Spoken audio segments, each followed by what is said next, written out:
लाइए मैं आपकी सैंडल साफ कर देता हूँ। हाँ कर दे।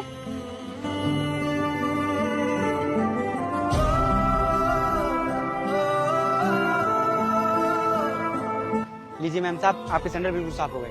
अरे यार देख क्या रहा है, हमारे भी जूते साफ कर दे। हाँ यार, हमारे भी जूते गंदे हो रहे हैं। ठीक है साहब, अभी करता हूँ।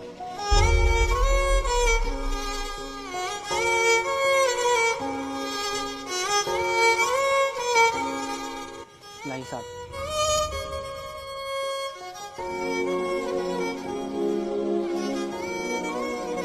ये लीजिए साहब, हो गए आपके भी जूते साफ। यार इतनी मेहनत की है लड़के ने, कुछ पैसे तो बनते हैं इसके। चल रुक, मैं अभी देती हूँ तेरे लिए पैसे।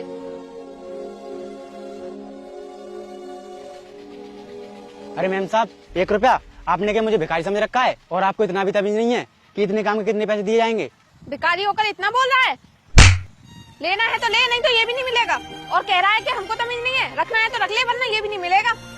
क्यों रे, तू अपने आप को ज्यादा बड़ा आदमी समझ रहा है? तेरी औकात तो 1 रुपए की भी नहीं है। चल अब निकल यहाँ से।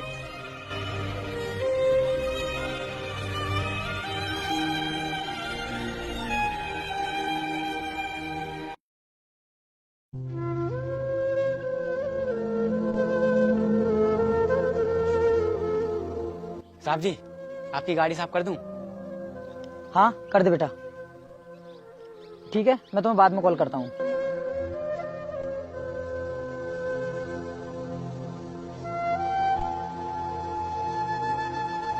साहब, आपकी गाड़ी साफ हो चुकी है। ठीक है बेटा, ये लो पैसे। नहीं साहब, ये तो बहुत ज्यादा हैं। आप मुझे 10-20 रुपए दे दीजिए। अरे बेटा, तुम तो बहुत समझदार हो। और तुम्हारे माँ बाप कहाँ हैं? और तुम रहते कहाँ हो? साहब, मेरा इस दुनिया में कोई नहीं है और मैं सड़कों पर इधर उधर घूमता रहता हूँ और रात को स्टेशन पर ही सो जाता हूँ। बेटा, जिन हालातों से तू गुजर रहा है ना, ऐसे हालातों में लोग चोरी करना सीख जाते हैं और भीख मांगने लग जाते हैं, लेकिन तुम तो मेहनत से कमा रहे हो। साहब, जब तक मेरे हाथ पैर सलामत हैं, मैं भीख नहीं मांगूंगा, मेहनत से कमाऊंगा। बेटा, तू जो ये काम कर रहा है ना, इससे सिर्फ तुझे एक वक्त का खाना ही मिल सकता है। अगर तुझे काम करने की जरूरत है तो तू मुझे बता, मैं तेरी मदद करूंगा। साहब जी, आप ही मुझे कुछ काम दे दीजिए। बेटा, मैं तुझे आज ही ऑटो रिक्शा लेकर देता हूँ, लेकिन तुझे मेहनत करनी पड़ेगी।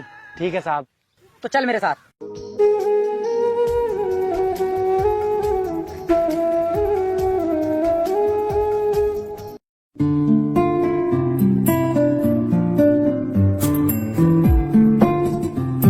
भैया, हम लोग पार्टी करने के लिए बाहर जा रहे हैं, इसलिए हमें कुछ पैसे दे दो। देखो, तुम लोग अब बड़े हो गए हो और समझदार भी, और ये पार्टी वार्टी में जाना बंद करो। अपनी जिम्मेदारी को समझो और कंपनी को संभालो। भैया, कंपनी संभालने के लिए तो आप बैठे हो, हमारी एंजॉय करने की उम्र है, हमें एंजॉय करने दो। हाँ भैया, अभी हमें कंपनी संभाल कर करना ही क्या है? अभी तो हम अपनी पढ़ाई कर रहे हैं। पता नहीं कब अपनी जिम्मेदारी को समझोगे तुम लोग। इस काम के लिए मैं तुम्हें 1 रुपया भी नहीं दूंगा। कुछ भी करो, अपनी मेहनत से कमाओ। हाँ, मत दो हमें आप पैसे। अगर आप पैसे नहीं दोगे तो हम भूखे नहीं मर जाएंगे। देखो, तुम लोग पैसों की कदर करना सीखो। अगर आज तुम पैसों की कदर नहीं करोगे तो कल एक एक पैसे के लिए तरसोगे।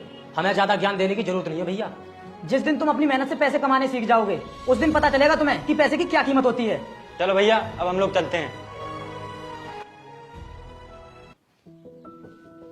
अब दोनों के दोनों ऐसे ही मुंह लटका के बैठे रहोगे या फिर कुछ बोलोगे भी?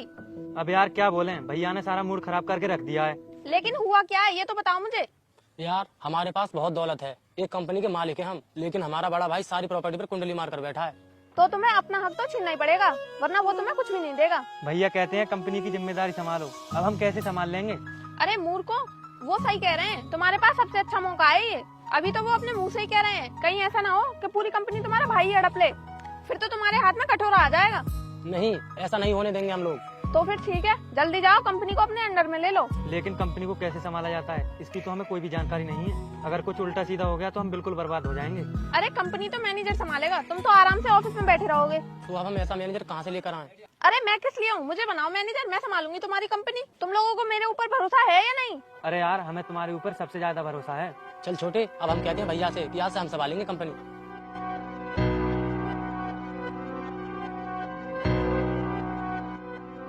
भैया, आप सुबह हमें जिम्मेदारी का पाठ पढ़ा रहे थे ना, तो दो हमें जिम्मेदारी। हम कंपनी को संभालने के लिए तैयार हैं। बहुत अच्छे छोटे, यही तो मैं चाहता था कि तुम कंपनी को संभालो। चलो मैं तुम्हें तुम्हारा काम समझा देता हूँ कि तुम्हें कंपनी में क्या क्या देखना है। हमें कुछ नहीं देखना है, हमें सिर्फ कंपनी में अपना हिस्सा चाहिए, क्योंकि कंपनी को अब हम अपने हिसाब से चलाएंगे। अभी तुम्हें कंपनी के बारे में ज्यादा जानकारी नहीं है, पहले कंपनी के बारे में सीख लो, उसके बाद उसे हैंडल करना। और कहीं ऐसा ना हो कि तुम उसे बर्बाद कर बैठो। बर्बाद तो आप करके बैठे हो अपनी कंपनी को, इनके हाथों में तो आप कुछ देना ही नहीं चाहते। ए लड़की, तुम कौन हो? और तुम्हारा हम तीनों भाइयों के बीच में बोलने का कोई अधिकार नहीं है। अधिकार है भैया, बराबर का अधिकार है, क्योंकि ये इस घर की बहू बनने वाली है। पागल हो गया है तू? अभी तक मैंने अपनी शादी की नहीं और तू अपनी शादी की बात कर रहा है। भैया आप पिछले 15 सालों से इस कंपनी में बहुत मजे ले रहे हो, अब टाइम हमारा है, हम भी खूब मजे लेंगे। देखो तुम लोग मेरी बात समझने की कोशिश करो, वरना हमारी कंपनी पूरी तरीके से डूब जाएगी। डूब जाएगी या आपके हाथों से कंपनी निकल जाएगी? किस बात का डर है आपको? ऐसा कुछ भी नहीं है जैसा तुम बोल रही हो। भैया अब हमें आपकी कोई भी बात नहीं सुननी है, चुपचाप ये लैपटॉप हमें दो और हमें हमारा काम करने दो। आरती ये लो लैपटॉप, आज से हमारी कंपनी को तुम संभालोगी।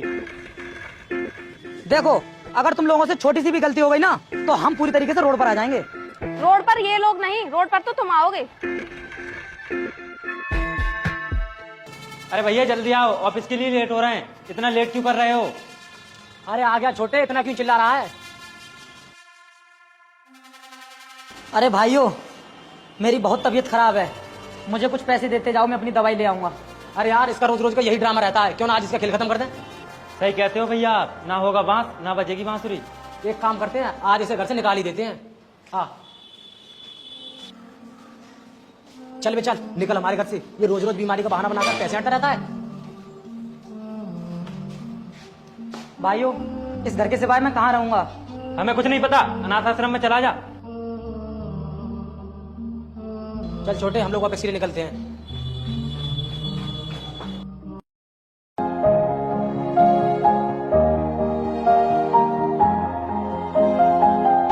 सुनो भाई साहब, मुझे कुछ पैसे मिल सकते हैं क्या? मेरी बहुत तबीयत खराब है, दवाई लेनी है मुझे अपनी। अरे सर आप, और इस हालत में कैसे? आप तो एक बहुत बड़ी कंपनी के मालिक थे ना? हाँ भाई साहब, मैं एक बहुत बड़ी कंपनी का मालिक था, लेकिन हालातों ने सब कुछ बदल दिया। लेकिन आप मुझे कैसे जानते हो? साहब आपका बहुत बड़ा एहसान है मेरे ऊपर, मैं आपको कभी नहीं भूल सकता, और मैं तो आपको ढूंढ भी रहा था। लेकिन साहब आप हो कौन, कुछ तो बताओ मुझे। साहब आप मुझे भूल सकते हो, लेकिन मैं आपको कभी नहीं भूल सकता। आपको याद है कुछ साल पहले आपने मुझे एक रिक्शा दिलवाया था, जिसकी मदद से आज मैंने बहुत सारे रिक्शे खरीद लिए हैं, और इस शहर में जितने भी रिक्शे चल रहे हैं वो सभी मेरे ही हैं। हाँ भाई साहब मुझे याद आ गया, काफी अच्छा काम किया है आपने, और शहर में भी काफी नाम सुना है मैंने आपका। साहब उस बुरे समय में आपने मेरी बहुत मदद की थी, और आज मेरा भी फर्ज बनता है कि मैं भी आपकी मदद करूं। आप बैठिए गाड़ी में, मैं आपको अभी डॉक्टर के पास लेकर चलता हूं।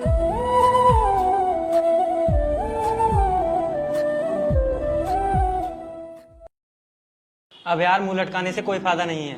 भैया सही बोलते थे कि तुम इस कंपनी को बर्बाद कर दोगे, और तुम्हें कंपनी के बारे में ज्यादा तजुर्बा भी नहीं है।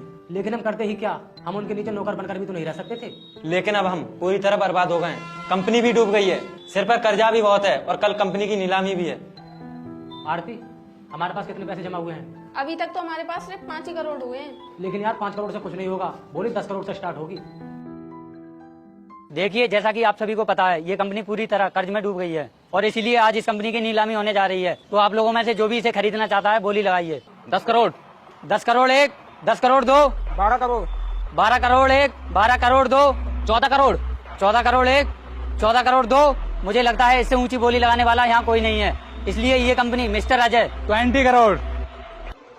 भैया आपके पास इतना पैसा कहाँ से आया?